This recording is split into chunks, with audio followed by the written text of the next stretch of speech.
bana Mukono bana Kampala n'ebitundu ebyetooloddewo nze mbakoola emipiira emirungi kikwatagana ne batuleze emmotoka tewaliwo olaga Aginox tires and batteries faba tusawana emipiira emirungi gyonna giriko waranti ya mwaka so tusanga bifo bibiri tulina mebaga wa Shell Chagwe oba Shell Agip abamu gye bita Shell Sina Supermarket oba wali ku Jomai enama. Abasuubuzi mu kibuga ky'e Mukono gwe bakaba gwe bakomba olwa bizinesi zaabwe okusaanawo olw'emisolo emiyitirivu.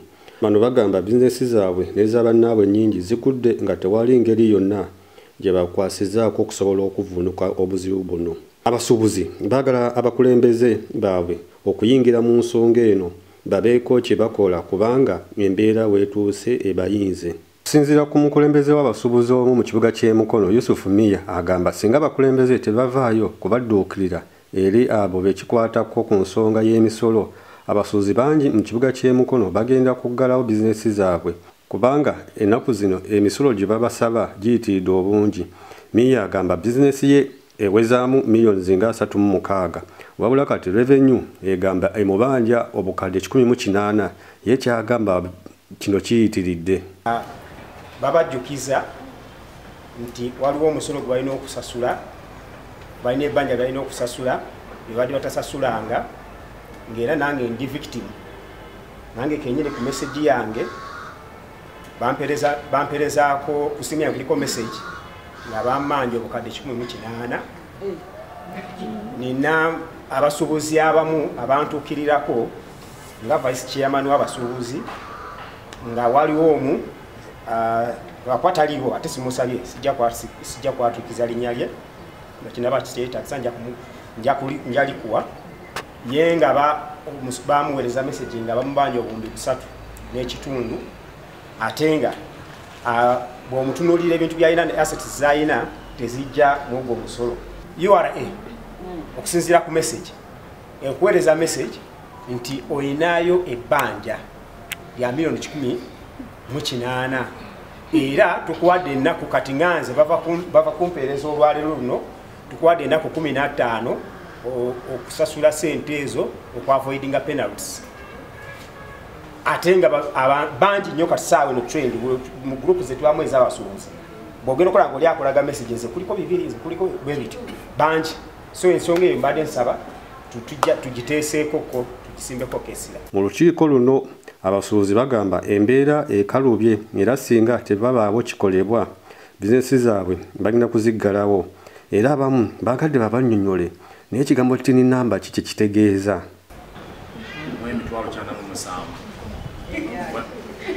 Nalifuna tini namba nagenda kubyala ine mbabuuza nalina business wali ekambulikira ya botiki nayo lode kati boyayimirano za myaka nga 9 naye bangamba nti bo bakyagibala so ne bangamba sasule sente ezo omalanyuze fomu basitopinga okuba nti sente bakyagina kusolo so senebuuza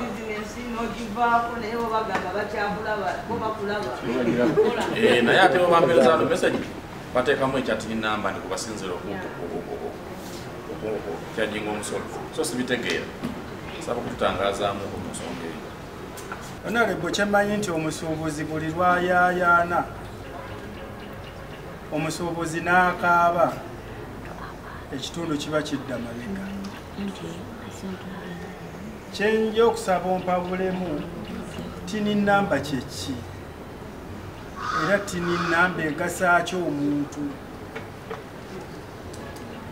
kubanga oli n'owulira nga baagimuweereza agambye bizinesi ye ya bukadde 7 bamubanja obukadde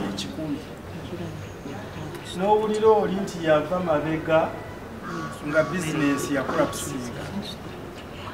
Simanyi oba eyo tebasooka bitunuulira ne badda wansi okunoonyereza ku muntu oyo. Omusolo magubonyabonya abatuuze b'e Mukono gwe bayita occupational permit nga guno bagamba mungi nnyo guyitiridde ng'oli ne babanga yazimbadde ennyumba ye era bakyajja okumusaba bo kye bagamba kyo kibeera kikyamu. Honorable, ensonga ya occupational tax ereese obuzibu mu kitundu kyaffe gye nsibuka. Ndi omu ku balandiroodi nina ku nguudo bbiri okuludda mu Kiwanga n'olufubutuka Emisindye awo ku Patoozi. Omusolo ogw'ekipersonal tax neesanze nti ebizimbe ebiriwo bagenza okuleeta nga namala dda okuzimba era nga n'ebizimbe mbirimu emyaka nga 8 emabega. Ekizimbe kiri ekirala ekiri ku luguudo luli nzijukira bwe twajja mu kampeyini za Kanokiza Besigye we wayimirira ng'okuba kampeyini awo nawo bansaba 2011. Ebirala batuuze biboogedde mu lukiiko luno ebibaluma bwe kuli amakubo amabi, kasasiro wamu n'abaana bataaya ku nguudo nga bagamba bino baagala abakulembeze baabwe bataaseeko balabe nga babeera mu kibuga ekyeyagaza. Oluguudo lwaffe olwo olwakame vali luguudo olwo lubi nnyo. Ebiseera ebisinga emmotoka bwe zijjula wano zidda wansi ne zaagala okuyitirayo. Naye twawulira nti mukama waffe owa LC5 bamusaba abantu abasobola oba okwasaganyisa omulimu ogwo oluguudo lwo lusobola okukolebwa teyabawaayo oba tewali nkola. So ng'ate tuwulira ffe waliwo olukiiko lugamba nti ssente zaweebwayo okola oluguudo lwo n'akatale akakame valley market. Kaakati twawulira nti n'okumuyita bamuyita bamubuuza biki ebigenda mu maaso. LC5 tavangayo n'atuyita nga bw'otuyise n'atunyonyola biki ebigenda mu maaso ku luguudo olwo. So ng'ate ffe abatuuze b'e Mukono twagala oluguudo lwo lukole ki lukolebwe, kubanga olunaku lw'akatale bwe lubawanga wazeeyo wansi bannange weewunya. Ekyokubiri oluguudo lwo bwe luba lukolebwa lujja kutuyamba emyala. Ngeremuko ku kyakasasiro saba batwongeremuko ku kyakasasiro. Kasasiro agenda n'agira emmotoka ne zituuka kikeerezi n'ekirala emyala twetaaga okwongeramuko ku ki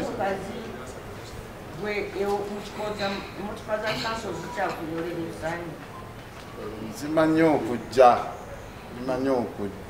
olumu bakansala waffe gwe tuteeka ku nninga omusajja ono gwe tuteeka ku nninga tugasebo kati n'ekirala division yonna erina obuzibu bw'abaana abatayaaya.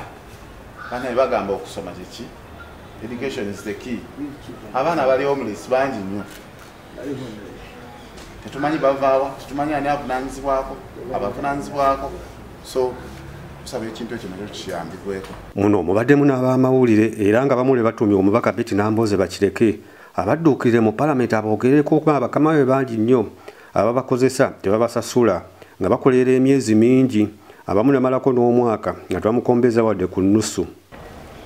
Honorable ffe ekizibu kyaffe nga bannamawulire tekiri Mukono wokka ate tekiri ku nze nzekka wabula kiri mu ggwanga lyonna okutwaliza awamu nti embeera oluusi gye tuyitamu yakunyigirizibwa.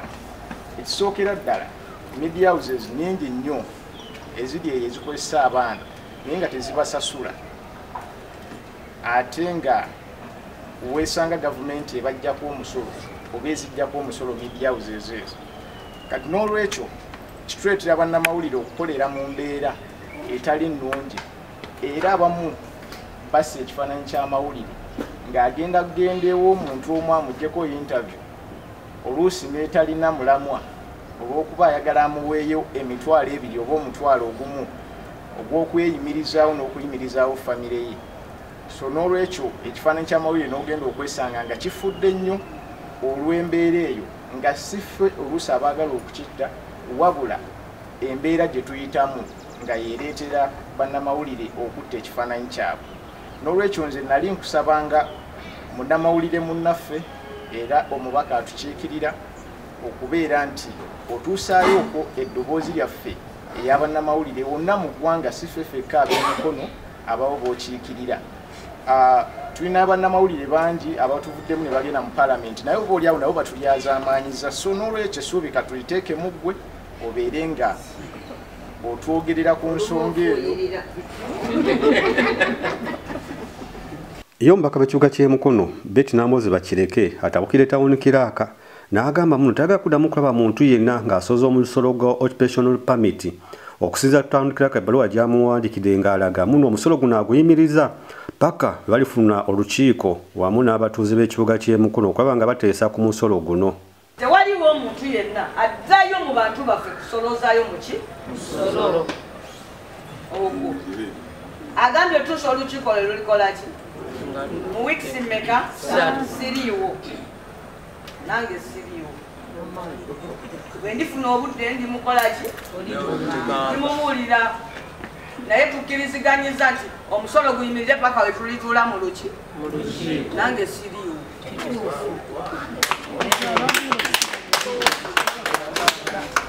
Kooti esobola okugamba nti osinza omusango eryo ettaka liryo naye ogendayo n'otuukiriza ekyo n'okissa mu nkola gwotwala bakooti ki mwe mulina okunnyamba era ngenda kugamba tawuni kiraaka amuwandiikira ekirungi bakama be baabano wano nti omukyala gwe bayita Namala okuddamu omulengera mu firuti wonna wonna ng'asaba abantu ebbaluwa gye bayita ey'occupational permit ffe naye ebintu mulina okutekerawo bisaayiramu bannange bwe basobola okuba tebakuwadde ng'oli mupangisa naye bwe banajja ku landiroodiwo miliyoni 960 ye naye ajja kwefuulira buli ate bwe tumaliriza gwe ne bwoba towaddeeyo nga ne landiroodiwo tebazimusabye naye nga mu kibuga waliwo eyaziwadde obwavu obwo ezo miliyoni 960 we zivudde ne zigenda ate nga muwulidde tezigenda kudda kuyola bisaaniiko bakola wabula zigenze Kampala bwe ziri eyagala zirikola ki ziryezza ye ate ani amanyi Namala z'asolooza tawunikira akayaŋŋanti wanajja ajja kundeetera bajeti namugambye meeya wange mukubidde essimu ne mugamba meeya wange ye mwetegefu ne mu lukiiko akola ki nankuba akakule ku simu naŋŋamba nze ndye nonsabira erisa kuba ngenda kuleetawo bajeti ngimukube mu maaso ategere nti ogwo omusolo ye yagussaawo nange mukoze eki mulinze aleetere ddala bajeti naye ne bwe guba nga gwayita kubanga kyangu abo abantu bano tebatuulangako mu kanso ne bakyogera naye bali basobola okikola ki namwe mutumanyi ffe tebatusaba buyigirize nga tuyingira ku bwakansala ate si musango bo tebateekawo buki